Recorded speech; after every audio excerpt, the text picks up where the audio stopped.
Hello Sector Watchers, welcome to the show. This is the 73rd episode of Sector Spotlight on Tuesday the 30th of March, recording it on Monday the 29th. My name is Julius de Kempenaer and I'm hosting the show for you as usual, coming from Amsterdam in the Netherlands. If you have anything you want to share with me, drop me an email, use any of the comment sections below the YouTube videos or the discuss sections below blog articles, and I'm happy to respond and engage. Before we start, I want to share with you a pretty amazing moment for the Dutch today, actually, because remember that big ship that was blocking the Suez Canal, world news all over. I actually needed a Dutch company to free that ship, a company called Boskalis. It's very well known in the maritime industry and salvaging. Had two of their tugboats together with a lot of local tugboats freeing that ship. And here you can see a tweet of Boskalis announcing that they managed to actually free that ship. And there is a press release that you can see here. So they say they pulled it off, and you can actually see here the ship being pulled to a safe space, and the Carlo Magno and the Alpguard are actually two pretty big, not to say gigantic, tugboats that are seagoing. Anyway, just needed to brag a little bit about Dutch maritime capabilities, let's put it like that. Today we have a full show. It's the third Tuesday, the last Tuesday of the month, which means that we're going to look at seasonality in regard to sector rotations. We're going to take a look at what happened last week, find some interesting rotations. Then we're going to put all the sectors into perspective using seasonality. And I am going to come back on the article that I wrote last week for the Chart Watchers newsletter and an email that I received with regard to that. So for now, let's start with an overview of last week's rotations. Starting at the left side of the screen, we have the asset classes over the last 5 trading days for the week ending Friday, March the 26th. And what we see here is pretty clearly the week rotation for commodities last week. Both GSG and DJP moved rapidly to the left from weakening into the lagging quadrant.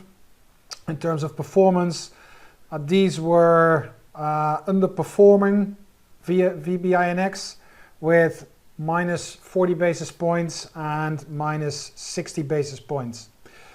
And the threesome here of corporate bonds, government bonds and high yield had a pretty good week, especially towards the end where they picked up some speed, where ITOT, the stock market, actually declined a little bit and it rolled over.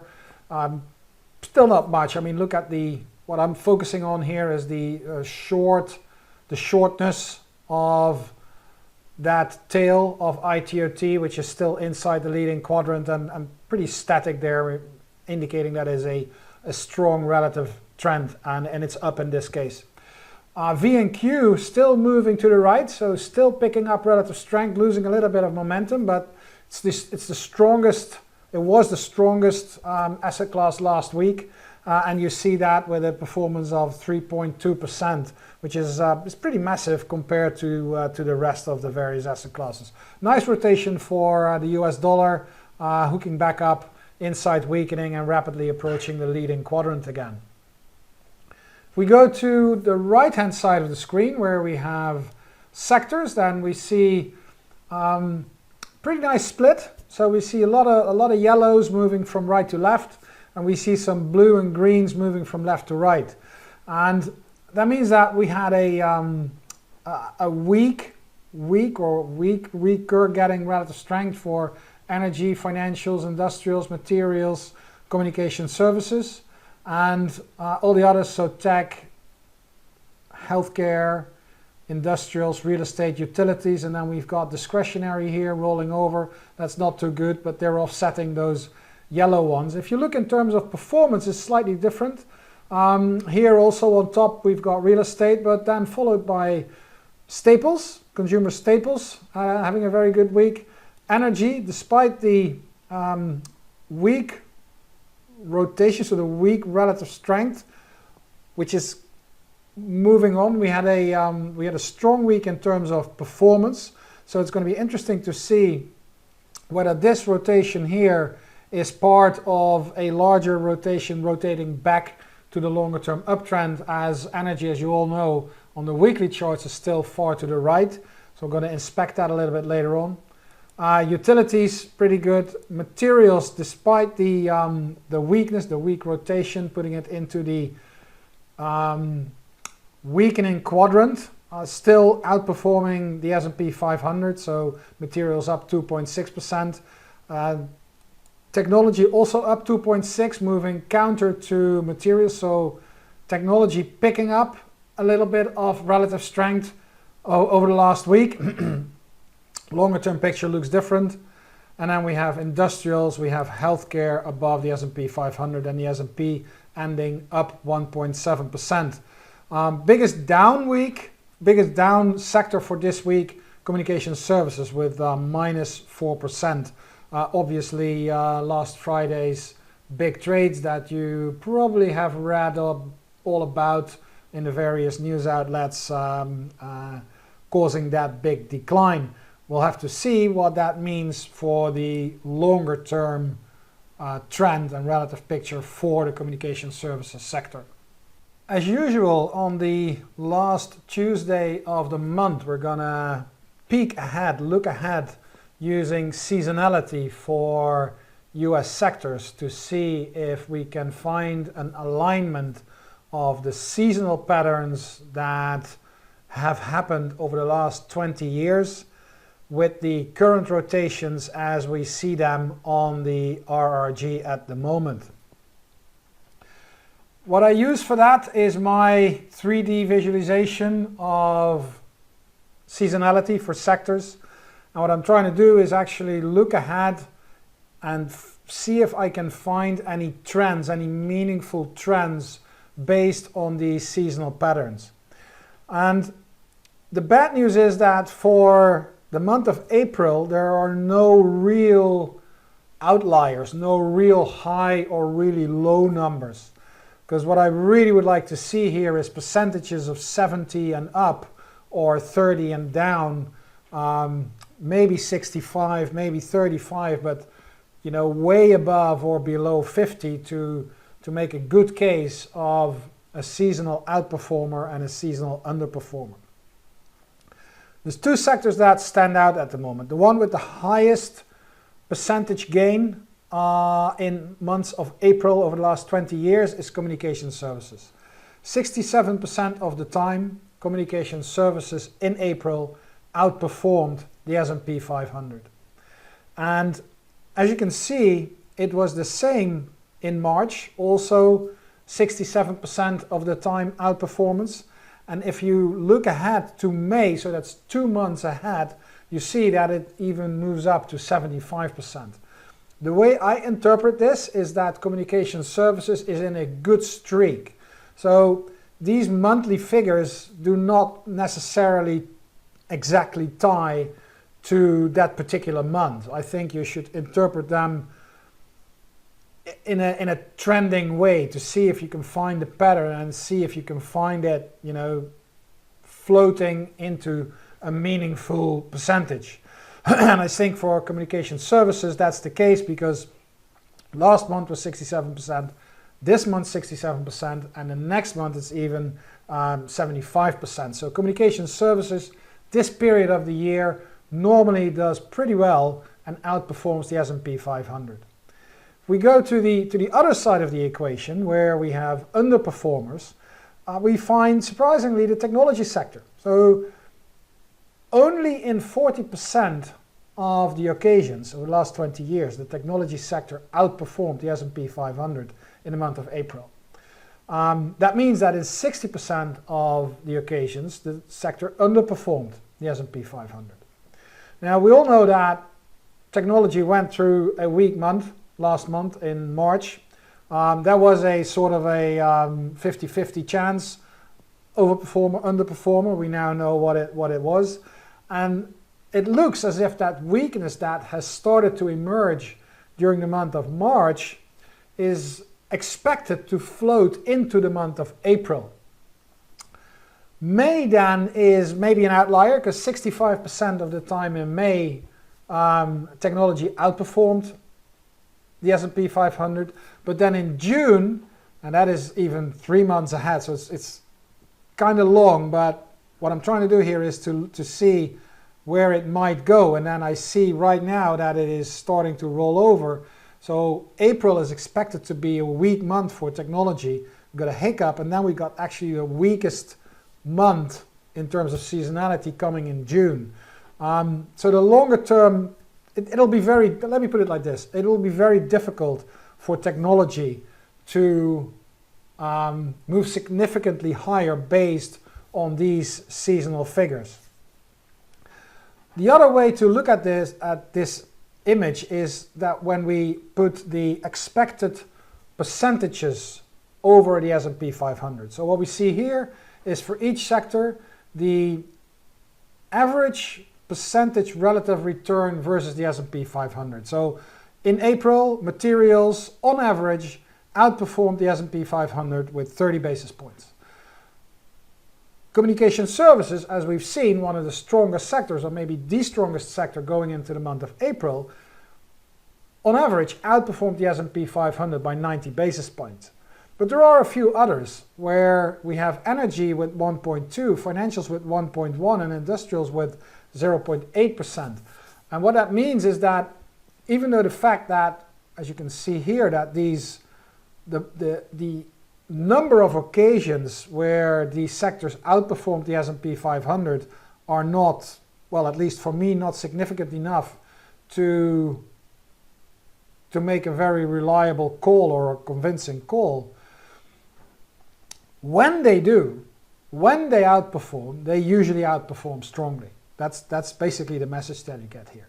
But look at this, technology, which is the sector that we're expecting to be relatively weak in April, actually has an average underperformance in the month of April of 40 basis points. And I think that's pretty significant when you combine that with the 60% odds of the sector underperforming the S&P 500. And other than that, we've got real estate still doing very well. That was my surprise seasonal surprise for real estate. That worked out pretty well in March, and it looks as if April is going to be another good month for real estate. It's a 50-50 in terms of times that it happened, but with the current rotation of real estate, I can see real estate increasing a little further. Okay, I'm going to actually put this image on the left side of my screen and get the charts for the sectors on the right side of the screen and go over all these individual rotations and see how they line up.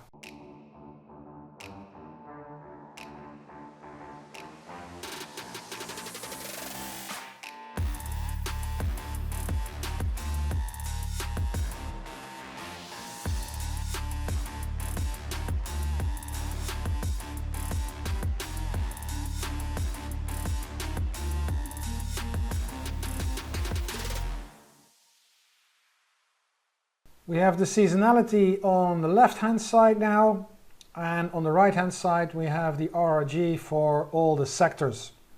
Let's just go through these sectors in alphabetical order. If we start with materials, then from a seasonal perspective, it's like 50-50. There's not really much going on, maybe weakness going forward, going into May and June. If you look at the rotation on the RRG, materials is actually very close to the benchmark with a very short tail. That means that there is no very significant trend visible. If we bring up the price chart with the RRG lines for materials, then we see a very nice, still rising uptrend within the boundaries of a rising channel. We see that relative strength line is testing its former high, has not done very much since the start of January, and you can see that the RS ratio and the RS momentum line are narrowing, coming together around 100. So there's no real significant call to be made here, at least not from a relative perspective that lines up with the seasonality. If we go to communication services, then that is a very nice rotation into the leading quadrant, and that started to pick up this month in speed, in tail length. Yes, last week, or this is actually today, this is Monday, so today it rolled over a little bit, but there's still 4 days to go in this week. And if we look at the seasonal pattern, as we just discussed, that looks pretty good for communication services. If we bring the chart here of communication services, then we can actually see that last week's sell-off at the end brought the index back to a support level at the bottom of the rising channel. It also took the relative strength line back to the breakout level, and it seems to be bouncing off that level right now.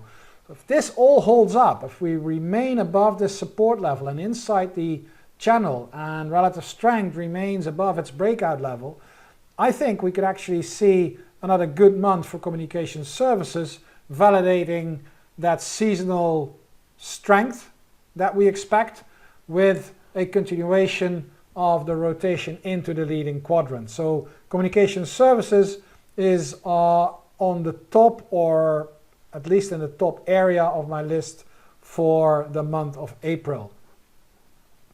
Going to energy, been very, very well, and over the last few weeks started to roll over. If we look at the seasonality, 60% outperformance going into May, 40% outperformance, 60% underperformance. It looks as if it needs a bit of a breather, taking a break. It's very high, so the odds for this to rise further without a meaningful correction are getting pretty hard, I have to say. That would surprise me. If we look at the price here, then you can see that it is now struggling with this resistance area. We broke it, dropped back, but the upside is capped by overhead resistance levels. First one, I think, somewhere just above 56. Good news is that we are still above that long declining resistance that we took out, that we broke. But I think, look at this, the height of this RS ratio. That is at a very high level, highest since many, many years. So it wouldn't be surprised, it wouldn't be strange if you get a setback in terms of relative and price before we make another jump. And it looks as if seasonality is supporting such a view. So energy still good, but probably going into some sort of a pause.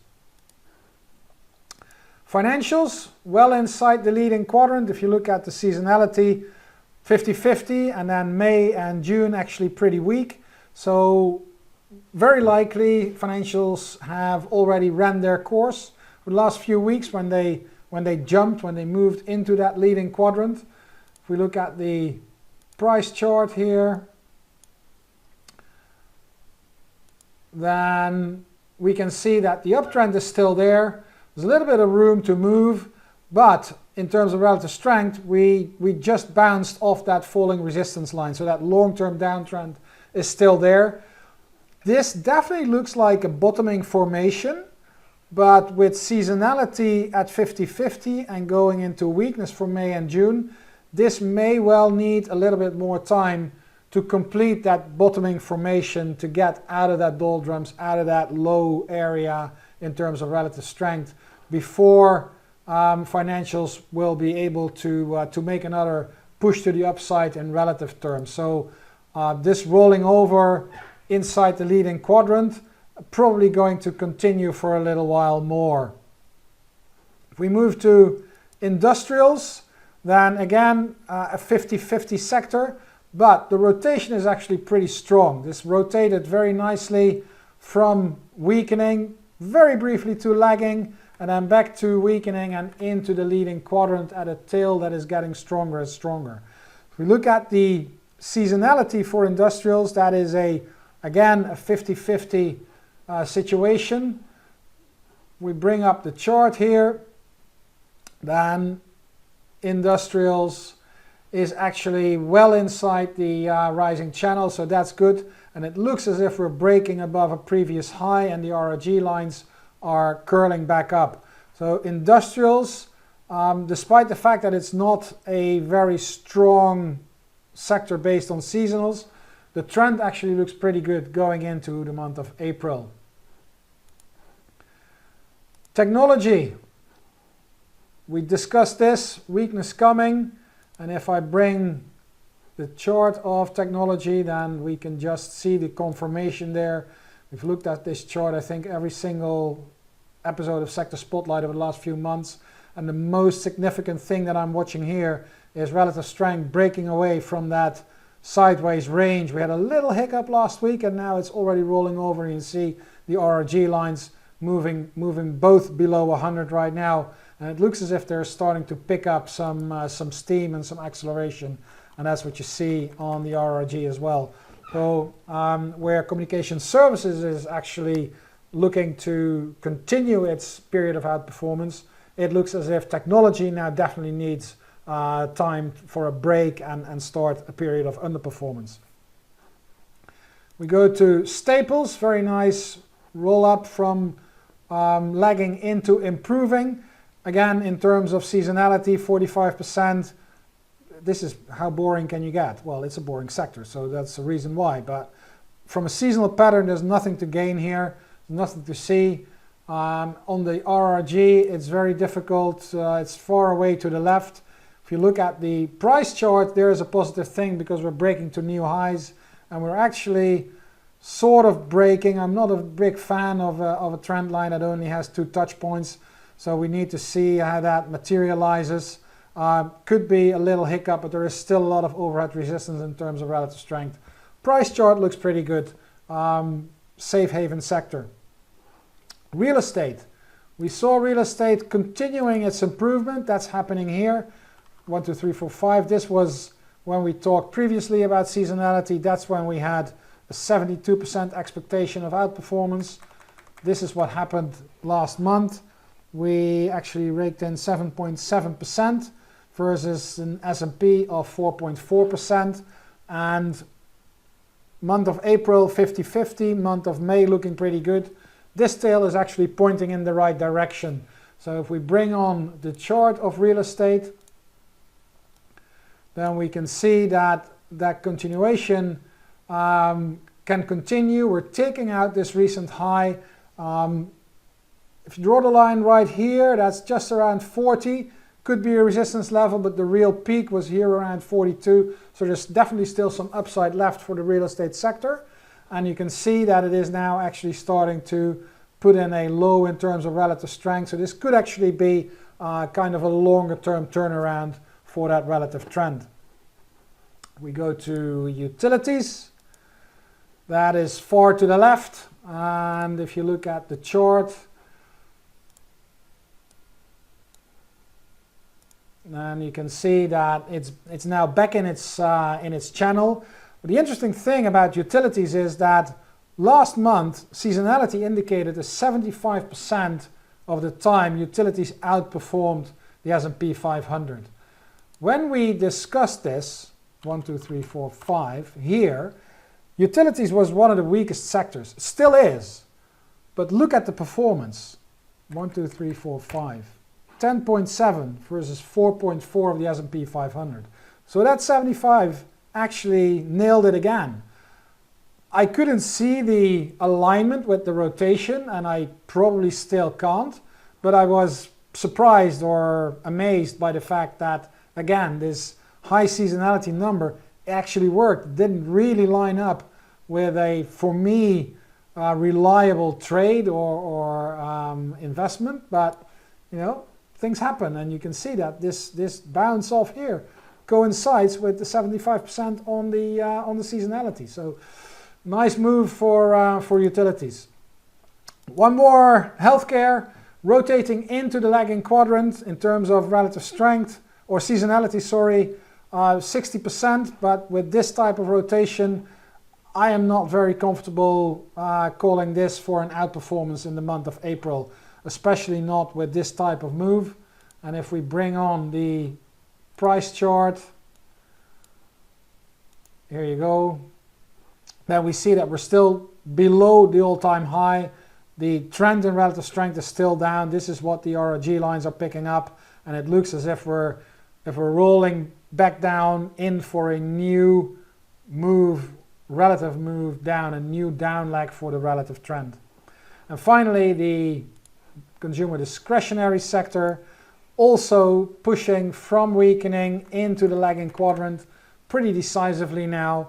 If you look at the seasonality, that would suggest that we got a strong month ahead of us for discretionary in April.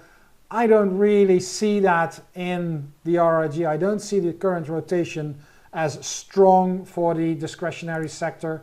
And if we look at the price chart for that, that's this one here, then you can see that this is actually also rolling over, and here that big double top that was executed and pulled back, old support became resistance. So I actually think that there is a pretty weak period ahead of us for the discretionary sector.